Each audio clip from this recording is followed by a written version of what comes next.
so very much. It is indeed my pleasure and honor to welcome all of you to tonight's celebration of Student Excellence Recognition Ceremony. I want to extend a special welcome to our student scholars whom we're honoring this evening, as well as the faculty, the staff, and others who have worked hard in helping our students to be successful. Students, please know how proud we are of you. And of course, I must also recognize the parents, other family members, and friends who have provided encouragement and support for these outstanding students. Students, let's give them a hand.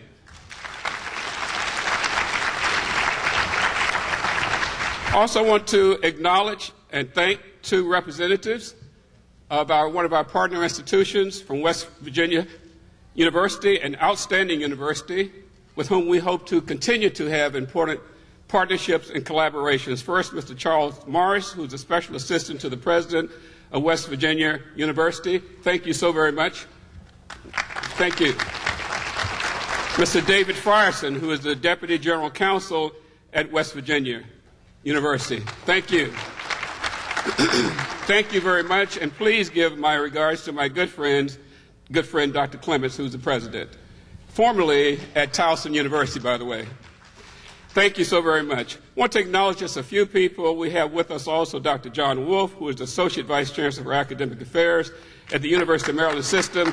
Welcome, sir, and others. We look forward to continue important partnerships with a number of our institutions, and we're especially pleased to partner, as I said, with West Virginia University. I also want to acknowledge a very special person who has done and continues to do so much to advance education and numerous other issues in the state of Maryland, Coppin State University, and throughout this country. I am referring, of course, to our distinguished Senator, Dr. Dolores Kelly. Dr. Kelly continues to be a tireless champion in promoting excellence and equality. Thank you so very much. She will be more formally introduced later, but I wanted to say this coming from the President. Thank you so very much for what you do. Of course, I also want to welcome our guest speaker for this evening. He will be more properly introduced later on, is the president of one of the greatest institutions in this country, with whom I paid a lot of money because my son graduated from Morehouse College. Dr. Franklin, we will thank you so very much for agreeing to be our guest speaker. He will be formally introduced later on. As we begin this evening's celebration, I also want to recognize and thank the committed faculty and staff, as well as our partner institutions at Rosemont Elementary Middle School, Coppin High School Academy, for all that you do to continue to advance excellence in this great with Coppin State University. So welcome all of you, enjoy the evening, and God bless. Thank you.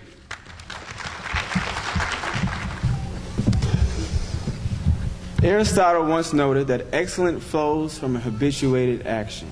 By this he meant that no single action by any human being could be considered excellent in and of itself. As Aristotle sees it, excellence results when an actor habitually excels in performance. When we excel at our crafts again and again and again, we approach greatness, which is the ultimate value. Coppin students are developing inviolable records of achievement that are inspiring. Tonight, we pause for a sixth consecutive year to spotlight the exceptional accomplishments of students throughout Coppin State University's community. From Rosemont Elementary Middle School to Coppin Academy High School and beyond, it is my hope that as the evening progresses, you will ponder the context from which Coppin students' achievement emerges. As many of our students are full-time parents or full-time grandparents who are often working full-time jobs, but yet soaring as only eagles can. Each day, our students are making a personal commitment to being the best at what they do. And tonight, we will see their work ethic and marvel at their genius. Enjoy the evening.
Let's give our dancers another round of applause.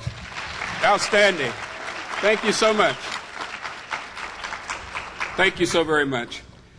Our special guest speaker is indeed a scholar who has achieved tremendous and great success.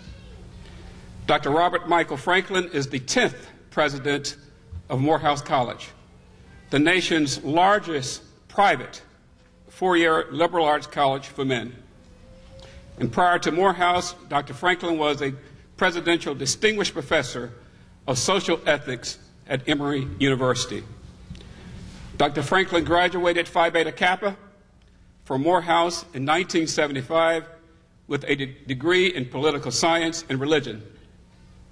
He continued his education at Harvard Divinity School, earning a Master of Divinity degree in Christian social ethics and pastoral care in 1978, and the University of Chicago, earning a doctorate in ethics and society and religion and the social sciences in 1985.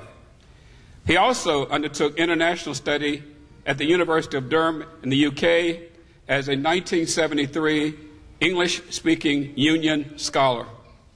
His major fields of study include social ethics, psychology, and African American religion. An insightful educator, Dr. Franklin has served on the faculties of the University of Chicago, Harvard Divinity School, the Colgate-Rochester Divinity School, and at Emory University's Candler School of Theology, where he gained a national reputation as Director of Black Church Studies. Dr. Franklin is the author of 3 books: The Crisis in the Village, Restoring Hope in African American Communities, Another Day's Journey, Black Churches Confronting the American Crisis, and Liberating Visions, Human Fulfillment and Social Justice in African American Thought. He has also co-authored a volume titled Culture Wars to Common Ground, From Culture Wars to Common Ground, Religion and the American Family Debate. He is the co-editor of the forthcoming The Cambridge Companion to Martin Luther King Jr., published by Cambridge University Press, and a contributor to a collection of essays, A Life of Meaning. A seasoned traveler, Dr. Franklin has studied 7 languages, my goodness, and visited, I'm trying to learn too, and visited Africa, Asia, Europe, the Middle East, and the Caribbean. And since 2003, he has served as a consultant for the Annie E. Casey Foundation. Dr. Franklin is married to Dr. Cheryl Goffney Franklin, an OBGYN, and he is the father of 3 children. Would you please give a warm Coppin State University welcome to Dr. Franklin Chambers.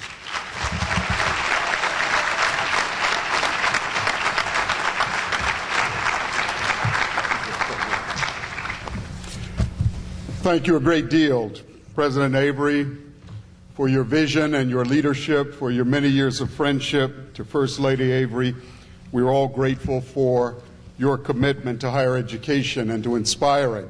You continue whenever presidents of colleges and universities around this nation gather. We see Dr. Avery, he is always lifting up the blessed name and the proud tradition of Coppin State University. And so, sir, I salute you this evening. It is a great honor to be in your presence. To the faculty, staff, students, alumni, friends, donors, future supporters of this great institution, I thank you for your presence. And a special word of appreciation to our honorees tonight. We thank each of you for your labors of love, your sacrifice, and now tonight this opportunity to celebrate some of your achievement. George Bernard Shaw, the great thinker, once told a speaker that he had 15 minutes to speak. And the speaker bristled a bit and looked resentfully and said, "How in the world will I tell them everything I know in 15 minutes? And Shaw paused and replied, "I suggest you speak very slowly."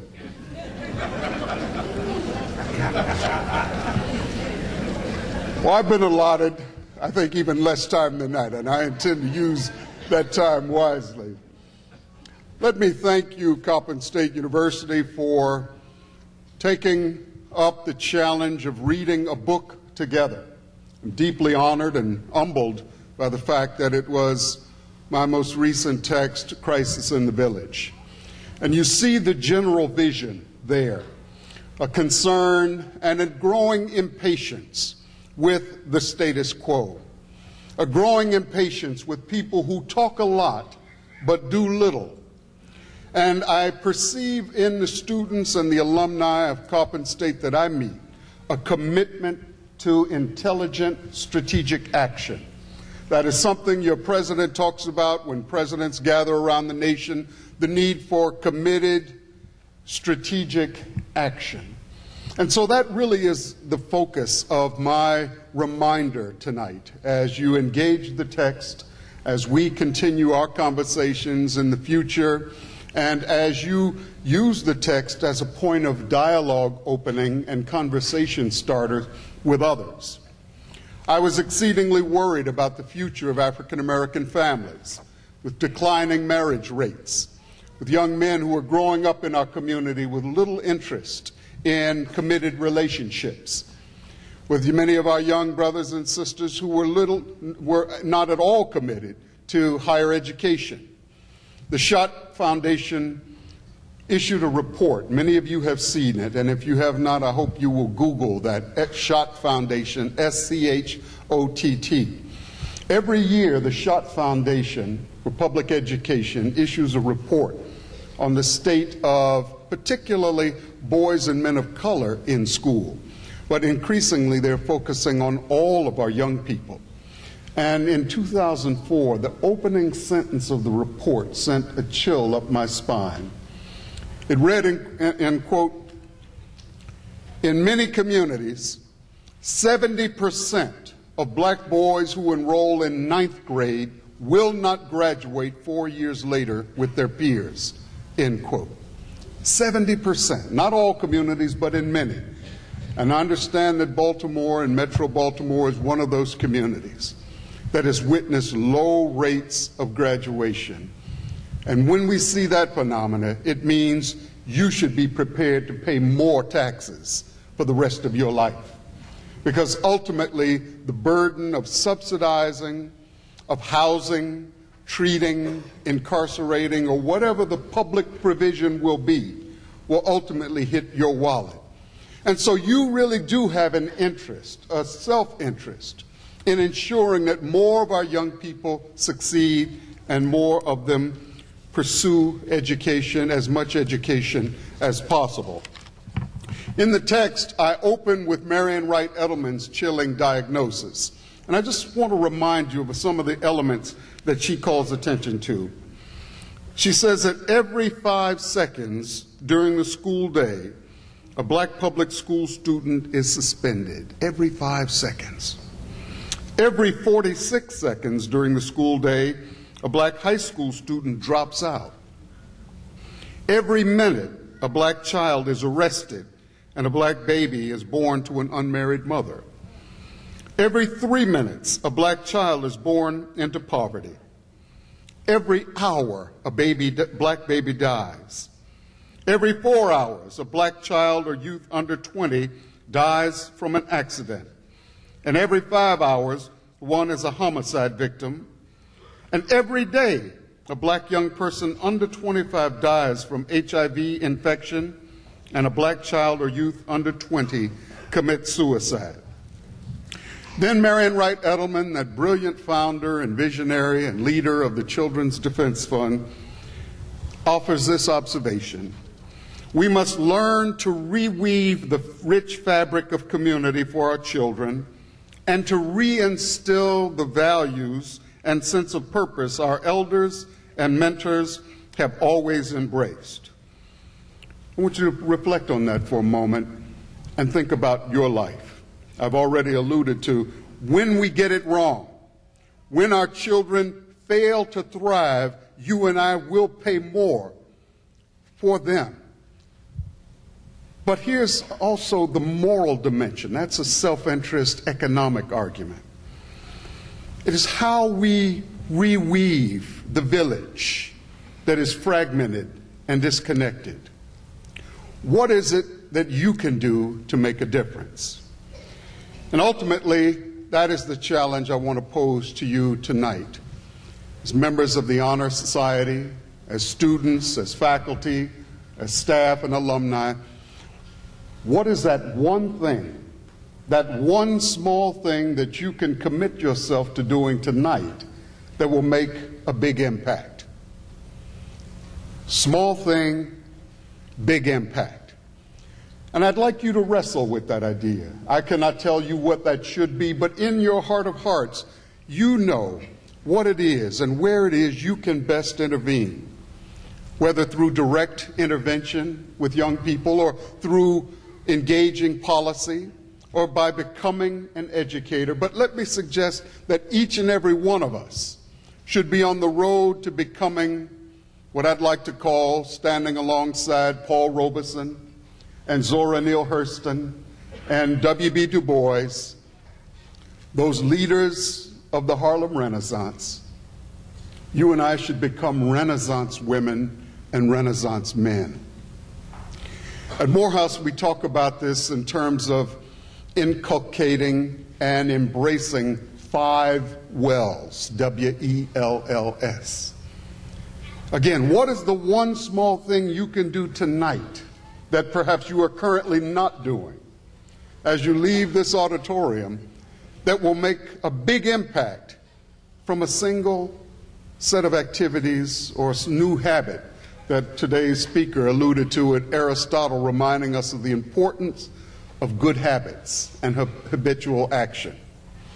The 5 wells are each of us should become well-read. That seems appropriate for an institution of higher learning. But I want to challenge you tonight. Some of you have been deeply immersed in your particular discipline, in your particular area of study, in your college or department or division. That is important. That is exceedingly important. You are urged to become an expert in your field. Malcolm Gladwell says it takes 10,000 hours to become an expert. That's a lot of practice, a lot of habit, habitual action, before you become an expert. But the challenge is to be broadly educated so that you can engage conversations with all walks of life. Well-read, that means those of you who are skilled in finance must also learn to read philosophy. Or those in philosophy must also read poetry. Those in poetry must also learn physics. When you walk into a bookstore, do you gravitate to your favorite section of that bookstore?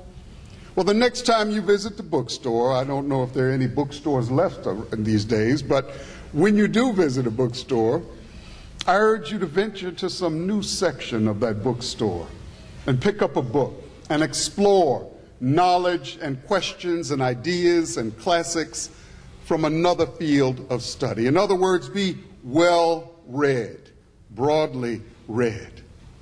Secondly, well spoken.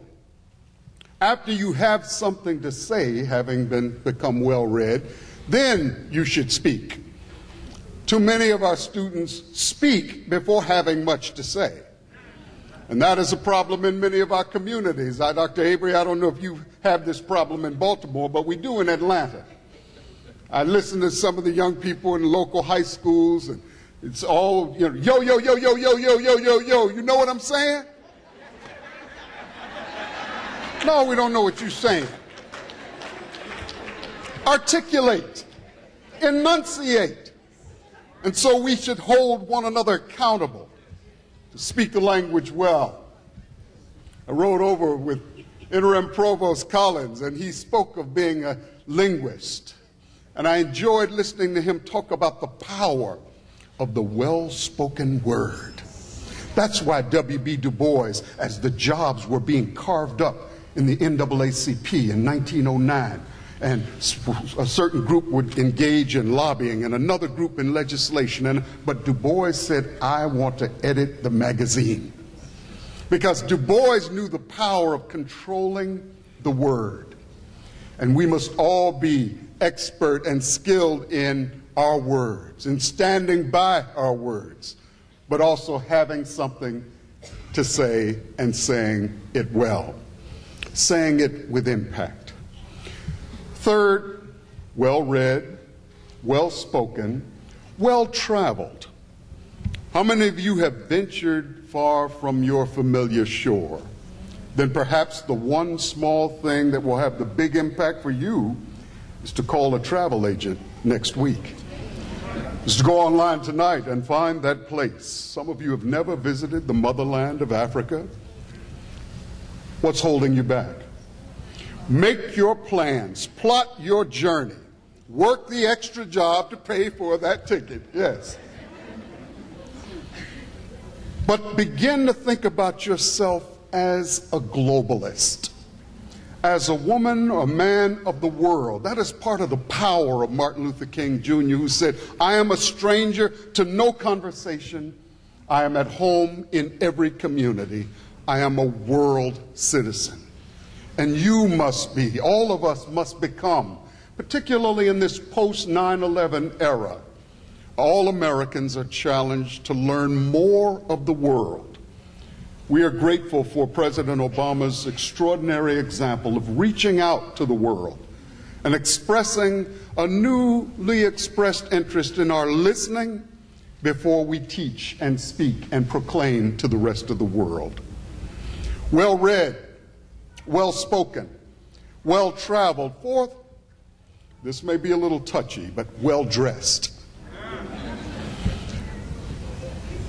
This president and others of us who are committed to producing leaders who show up on day one ready to lead.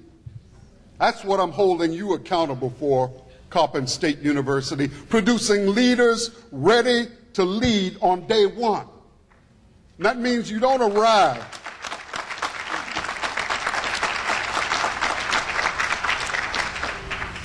You don't show up on day one asking, so what is the dress code around here? I mean, can I sag my pants or what?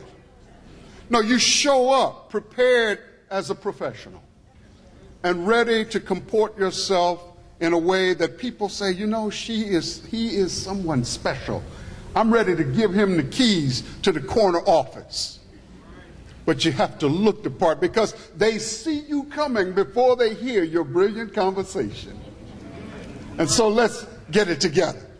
Let's invest a few more minutes and a little extra time and energy in presenting ourselves as leaders. Well-read, well-spoken, well-traveled, well-dressed, and finally, well-balanced. This is the one all of us are struggling with all the rest of our lives, right, Senator? Well-balanced. It means having a balanced life. Time invested in the life of the mind, in study, And when you know you should be studying, you know you should not be at the party. And just say, you can't party this weekend. There will be some weekends when you can, but you will have to put aside and focus. There is no better expression of this need to make sacrifices in pursuit of a balanced life than W.B. Du Bois. 1936, Howard University commencement. You know how our HBCU commencements are. Some of you all are getting ready. How many graduates in the audience tonight? Let's give them a hand.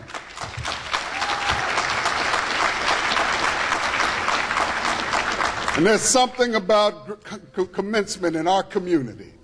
I mean, Big Mama shows up with the church hat, and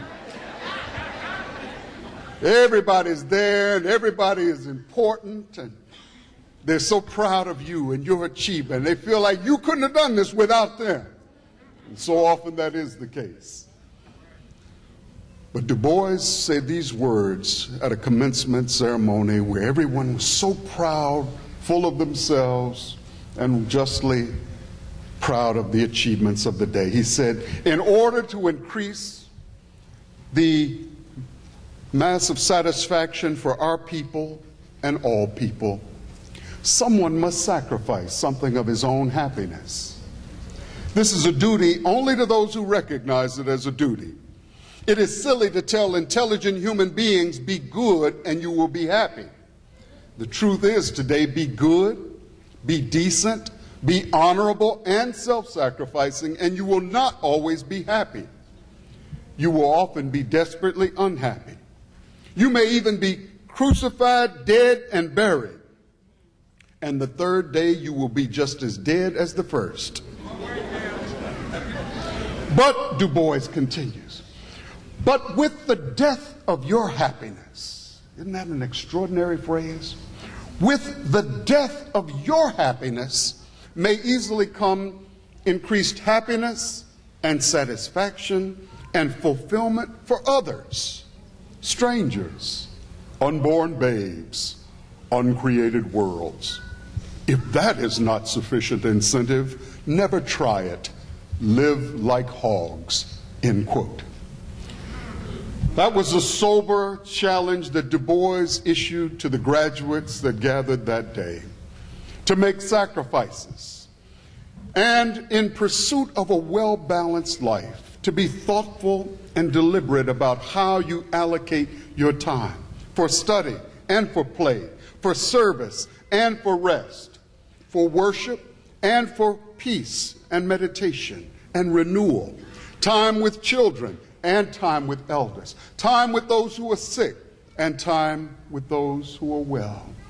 The challenge to each of us is, where is the imbalance in your life this evening? And what is the one small thing that will have a big impact as you leave here to rebalance the course of your life? The great rabbi said, the world is equally balanced between good and evil. Your next act will tip the scale. But I want to conclude with the words of Martin Luther King, who graduated from Morehouse in 1948. He came to the college as a 15-year-old, energetic, ready to change the world, and in need of direction. And Morehouse, like Coppin State, provided some direction. Become well-read, well-spoken, well-traveled, well-dressed, and well-balanced. And that will be the foundation on which you can build an extraordinary life. And you can become the kinds of women and men that will change the negative trend lines for so many children in our lives. What is that one thing you will do starting tonight, starting tomorrow, to change the course of our village, to restore hope? I used to annoy my children. I would walk into a grocery store with them, and whenever I would see a young cashier, I would ask, so what's next in your life? And what are you planning to do? And often they would offer a response, well, I want to do that. And I asked, is that really what you want to do? Well, not really. I said, what would you really like to do if you could? I mean, what's your biggest dream? What a question. What is your biggest dream? If no one was there to say, you can't afford that, you can't go there, you don't know them, you won't be able to succeed. What is your biggest dream? And then I would see something happen in their eyes. They'd say, well, I'd like to own my own company. I'd like to manufacture this or that. I'd like to go to law school. And I said, you can do that. And I'm going to hold you accountable for doing it. And my kids would stand there, Daddy, leave them alone. This is embarrassing. But I would take that time.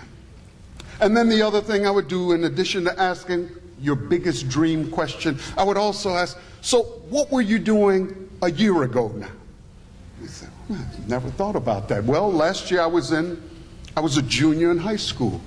And how about now? Well, I'm a senior. That means you made progress since last year, right? Yes. I said, wow, I am so impressed. I commend you. I celebrate you. If I had a trophy, I'd hand it to you now. Again, my kids, why are you embarrassing us like this? But I was trying to teach my kids, make a big deal out of little things. I'm planting a seed here tonight. Make a big deal out of little things. There's someone in your life tonight that you can send a text to, that you can make a call and say, you know, I forgot to tell you how proud I was of your achievement that you mentioned to me. When you mentioned it, I let it go. Every one of us should make a big deal out of little things. And so the words of Martin Luther King, who was well-read, well-spoken, well-traveled, well-dressed, and well-balanced, King said, this hour in history needs a dedicated circle of transformed nonconformists. The saving of our world from pending doom will come not from the actions of a conforming majority, but from the creative maladjustment of a transformed minority. This hour in history needs a dedicated circle of transformed nonconformists. Coppin State University, you are those transformed nonconformists. So up, you mighty men and women, you can accomplish what you will. Thank you.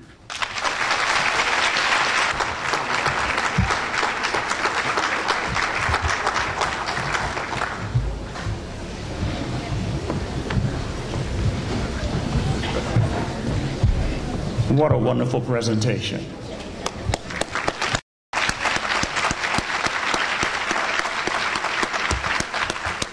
On behalf of the university, the president is awarding you this Excellence Award presented to Dr. Robert L. Franklin, keynote speaker for celebrating student excellence. Thank you for your lifelong commitment to social justice. April 30th, 2012.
Good evening. Good evening. It is my pleasure to induct into the Honors College Hall of Fame Dr. Dolores Kelly, whose record of accomplishment is nothing short of brilliant. For 31 years, Senator Kelly served with distinction as a university professor and dean, retiring from Coppin State in 2004. The Honors College, then Honors Division, of which she was the founding director, is a rising star in honors education, owing largely to leadership she provided during the years she served as its director. The honor system that you set in motion, Dr. Kelly, is now comprised of an honors program and a McNair Scholars Program. The McNair Scholars segment has produced more PhDs than any historically black institution, with the exception of Morehouse College.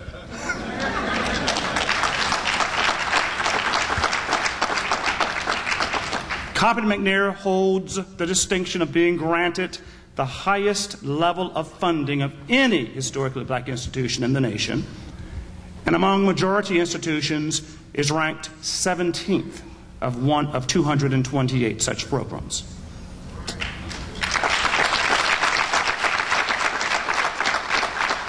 Dr. Kelly, we're strong today because of your expert leadership in the early years.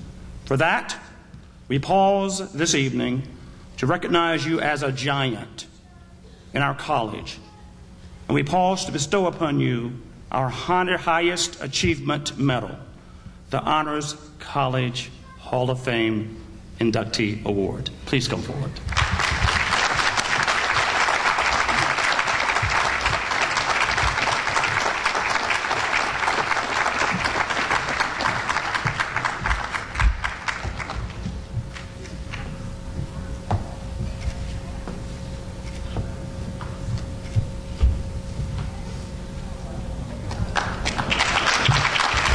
We also have a plaque that reads, Honors College, Coppin State University, Hall of Fame inductee, Dr. Dolores G. Kelly.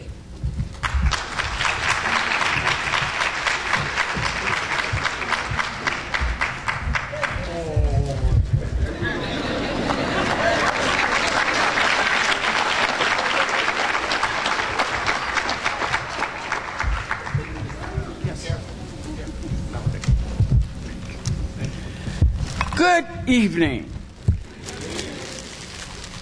Coppin is very dear to my heart, as is education in general.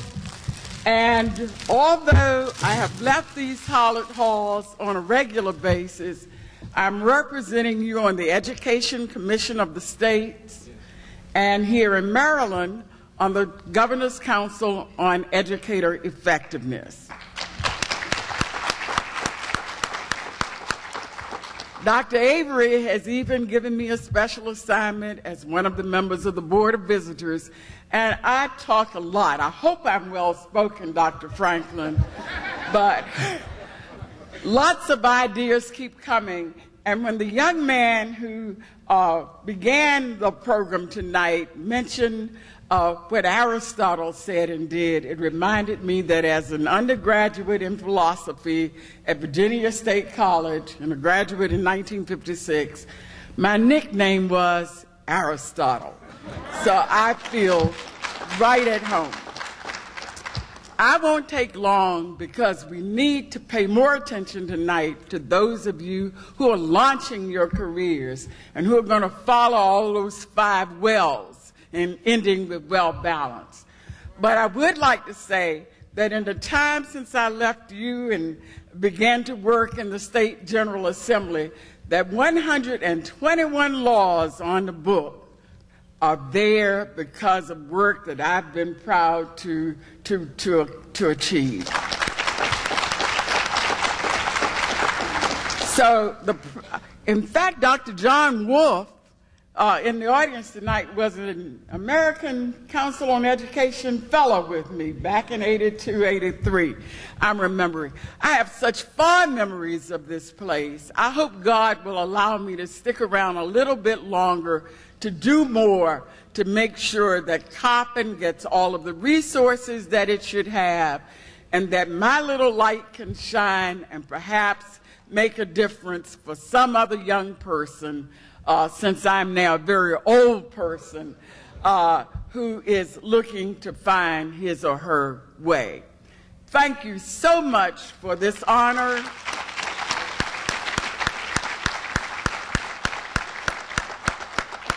And I hope to be one of the first to graduate, to congratulate Coppin for what I'm looking forward to in the fall, that you have now received your authorization to give a doctorate in nurse practice. And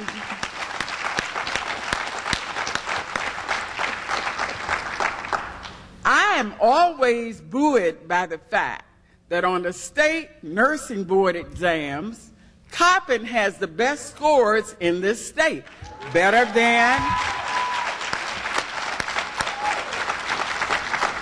even better than those who get their nursing education at Hopkins. We can do it. You are doing it. Be well balanced. Do your very best. The village does need you to help us weave and to make sure that posterity can stand on your shoulders. I'd like to close by suggesting that there's a poem I sort of like. It was written to commemorate the sacrifice of those who died in World War I, but I think it's apropos to our situation tonight. In Flanders Fields. The poppies grow in Flanders Fields, between the crosses, row on row that mark our place. And in the sky, the larks, still bravely singing, fly, scarce heard, amid the guns below. We are the dead. Short days ago we lived, felt dawn, saw sunset glow, loved and were loved, and now we lie in Flanders Fields. Take up our quarrel with the foe. To you, with failing hands, we throw the torch. Be yours to hold it high. If you break faith with those of us who die, we shall not sleep, though poppies grow in Flanders Fields. Thank you and good night.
Good evening. Good evening. Excellence begins at a very young age. Introducing our scholars of excellence from Rosemont Elementary and Middle School, our first grade scholars are Camille Jackson, Kiara Wallace.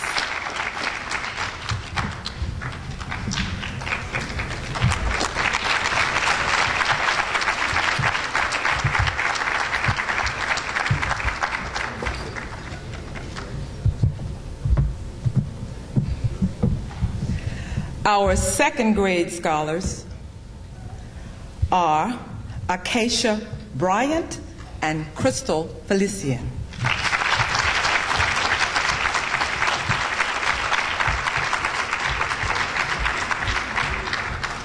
Congratulations.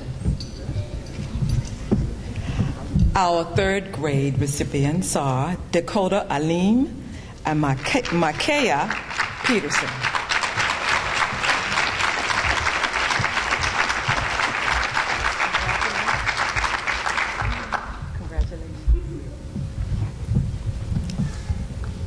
Our fourth grade recipients are Markeisha Alston and Antonio Boyd.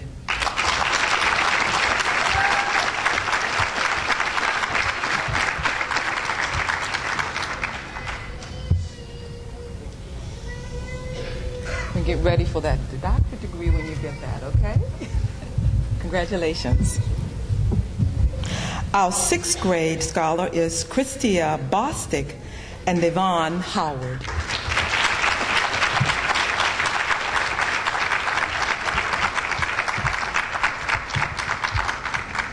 Congratulations. Our seventh grade recipients are Marion Powell and Tania Smith.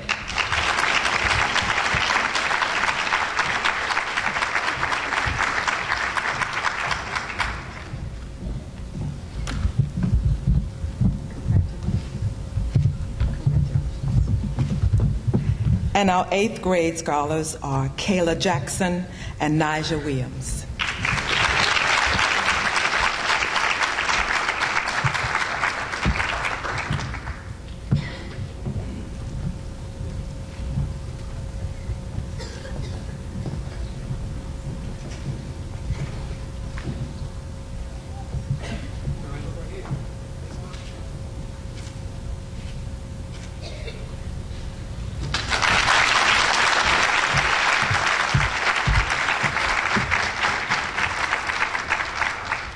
From our Coppin Academy, our ninth grade scholars of excellence are Shanice Brown and Ayasat Hassan. Okay, thank you. Let's give them applause. Our 10th grade recipients are Cheryl Cox and Nalila Johnson. Our 11th grade recipients are Jermaine Boone and Jordan Nimbugwo. And our 12th grade recipients are Micah Connor and Anisha Truitt Joyner.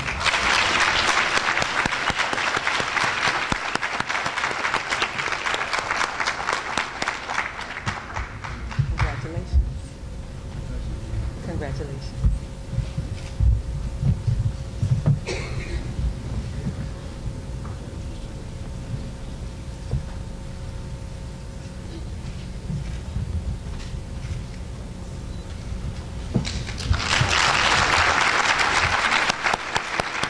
Thank you, thank you. And now from the School of Education, our Distinguished Eagle Award recipients are, from the Department of Curriculum and Instruction, Maisha Melton, Elementary Education.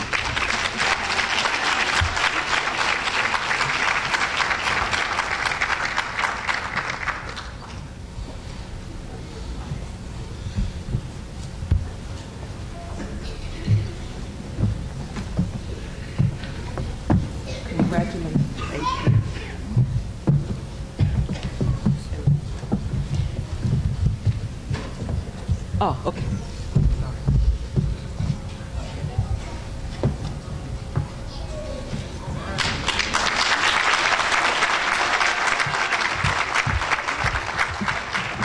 Erica Lundy, Early Childhood Education.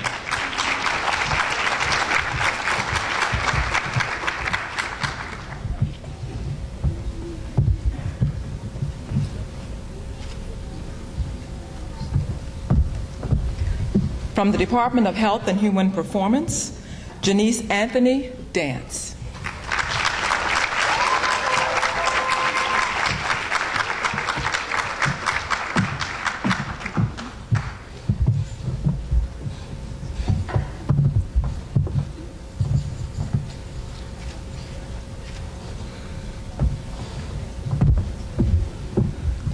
And Jerome Barney, Sport Management.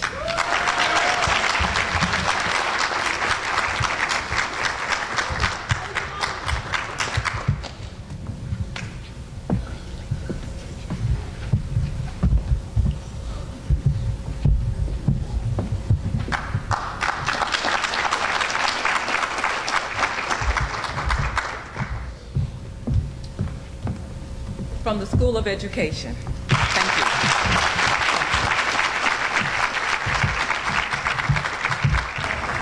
The following graduating seniors are honorees of academic excellence in the School of Arts and Sciences.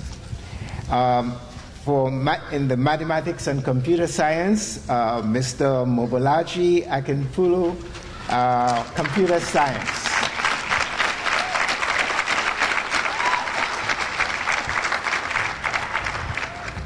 And Mr. Porfirio Velasquez, mathematics.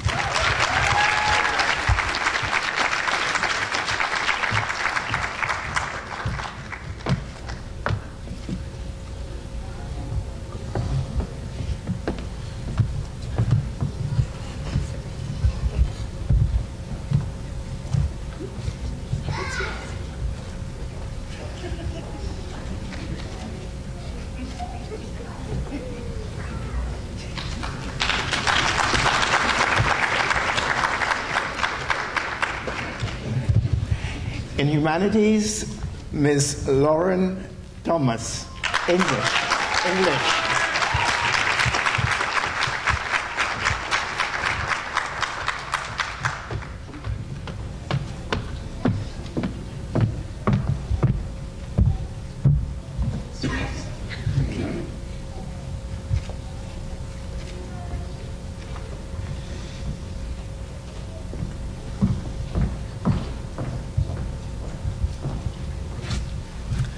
In the Department of History, Geography, and Global Studies, Ms. Nkanche Curtin for Global Studies major,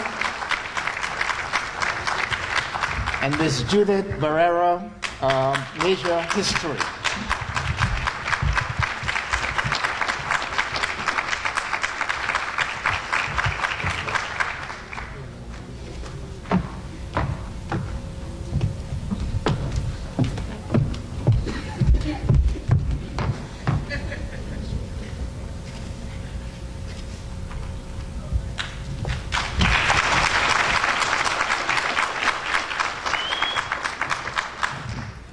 In the Department of Visual and Performing Arts, Ms. Latasha Woods, Urban Arts.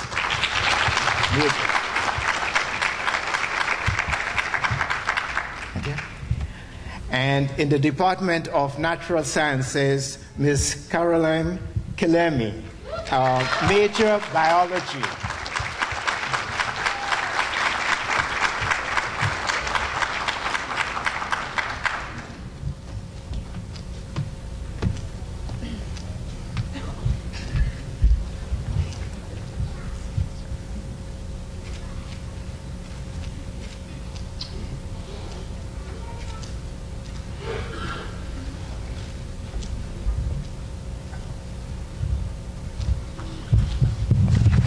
That's it.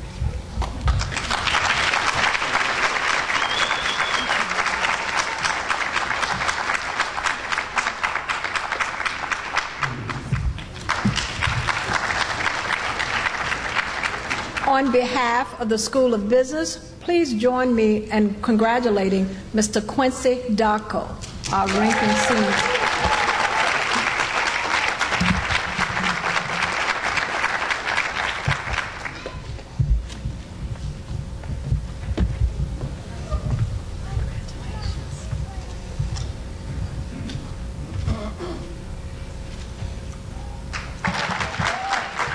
Good evening. The School of Professional Studies is very proud to announce our honorees this evening. From the Department of Criminal Justice, we have Ms. Pamela Washington.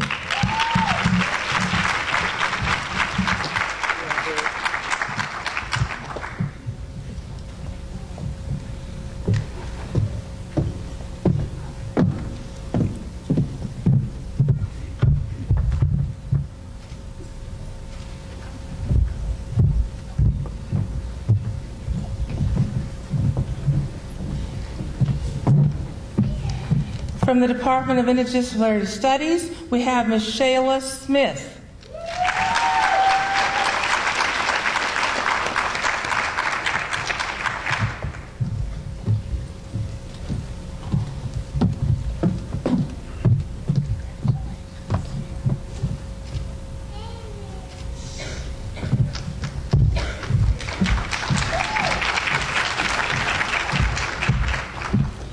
From the Department of Applied Political and Social Sciences, we have Mr. Al Murray for Social Science. And we have Janet Jones from Sociology.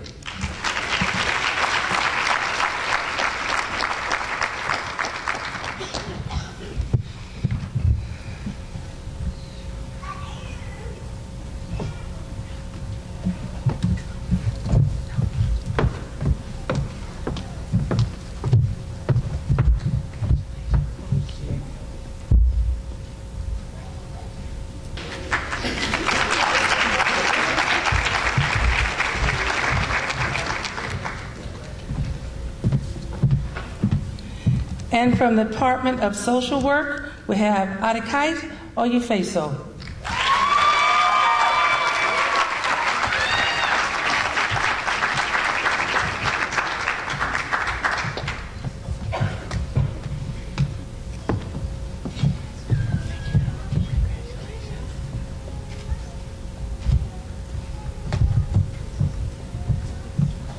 From Applied Psychology and Rehabilitation Counseling, Mr. Michael Pyatt from Applied Psychology.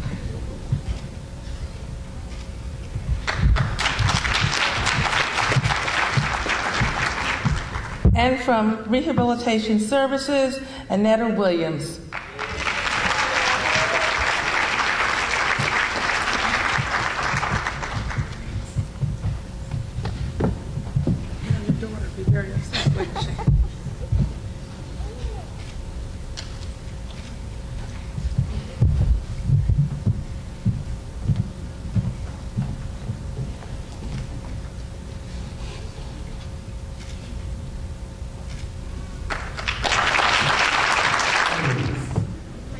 Good evening. It gives me great pleasure to honor the Distinguished Eagle Award recipients from the College of Health Professions. From the Helene Fold School of Nursing, for the traditional BSN program, Ms. Jamila Dickens Howard could not be with us this evening. But representing our RN to BSN program, Ms. Enuma Tonkara.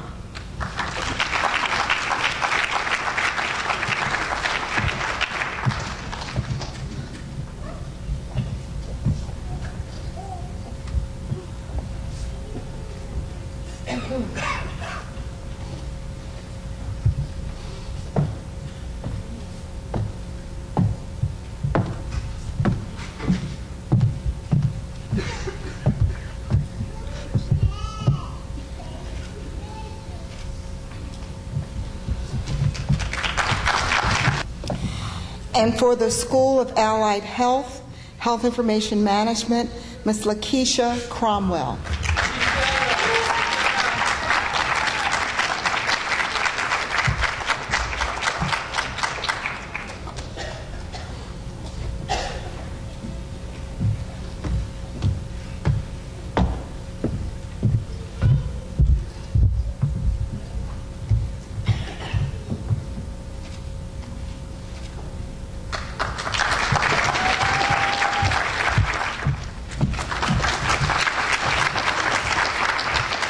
Good evening. The Honors College is comprised of both the Honors Program and the Ronald McNair Program. Tonight, on behalf of Dean Ron Collins, Mark Saunders and I would like to recognize the highest achieving graduating senior from each program. When your name is called, please come forward. Our first recipient is Ms. Janice Anthony. Ms. Anthony has been accepted to the following schools for graduate study: Drexel University with funding, Texas Women's University with funding, The Ohio State University, George Washington University, and NYU. She will be attending Texas Women's University.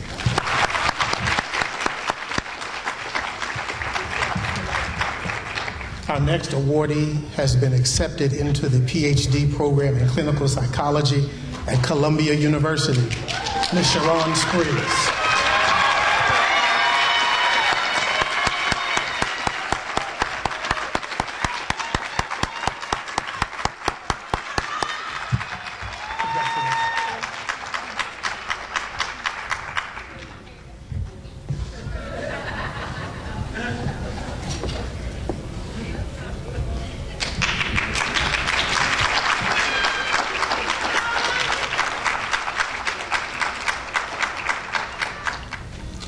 Each year, the Celebrating Student Academic Excellence Steering Committee chooses one honor society as Honor Society of the Year.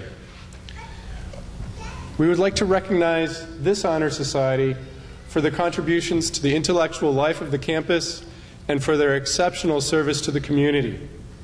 This year's honor goes to Phi Alpha, the National Honor Society for Social Work.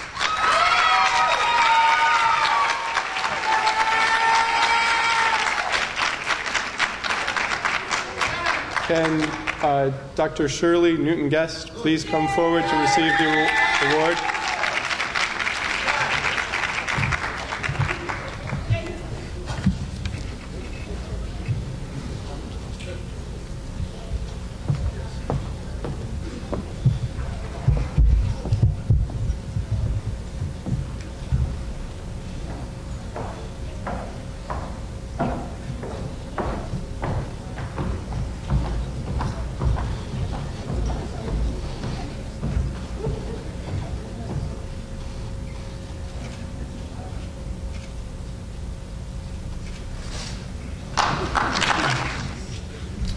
The categories of students being recognized this evening appear on pages 27 through 38 of your program booklet.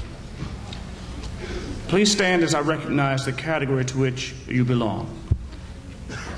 Research Opportunity Internship Recipients, Research Presenters, Ronald E. McNair Post-Baccalaureate Achievement Program, Scholars or Seniors, Honors Program Seniors, Maxie Collier Seniors, Nonprofit Leadership Alliance Scholars, University of Baltimore Scholars Program Achievers, Scholar Athletes, Student Support Services Scholars, Private Donor Awardees, Dean's List Scholars for the Spring 2011 and Fall 2011, Kappa Delta Pi Scholars, Sigma Delta Pi Scholars, Alpha Kappa Delta Scholars, Phi Alpha Theta Scholars, Beta Kappa Chi Scholars, Sigma Tau Delta Scholars, Pi Gamma Mu Scholars, Alpha Psi Omega Scholars, Psi Chi Scholars, Lambda Alpha Epsilon Scholars, Phi Alpha Scholars, Chi Sigma Iota Scholars, Sigma Beta Delta Scholars, and Mary Mahoney Scholars. Congratulations. For your information, everyone in attendance tonight will receive a gift at the conclusion of tonight's program. Distinguished Eagle Award recipients and those students whose names appear in the program booklet will receive a second gift. They may be retrieved, or those gifts may be retrieved from the Honors College Office, HHSB, room 349, starting Tuesday, through Friday from 10:30 a.m. to 3 p.m. Thank you so very much.